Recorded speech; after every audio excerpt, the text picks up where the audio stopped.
Welcome back to our channel. Nellore జిల్లా చిట్టమూరు మండలం చెల్లుమూరు అనే ఊర్లో మనం ఉన్నాము. రైతు సుబ్బారెడ్డి అయితే గత 15 సంవత్సరాల నుంచి తనకున్న 10 ఎకరాల్లో వ్యవసాయం చేస్తున్నాను అని చెప్తున్నారు. వివిధ రకాల పంటలు పండిస్తూ జీవనాన్ని సాగిస్తున్నామని చెప్తున్నారు. ప్రస్తుతానికి మనం చూస్తున్నాం ఈ 10 ఎకరాల్లో నువ్వులు అనేది వేసుకున్నారు.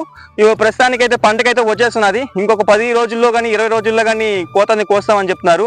ప్రస్తుతానికైతే ఒక మార్కెట్ రేటు ఒక బస్తా 18 నుంచి 2000 లోపల ఉండొచ్చు అని చెప్తున్నారు. ఈ వీడియో కానీ మీకు కానీ నచ్చితే please like and subscribe my channel. Thank you.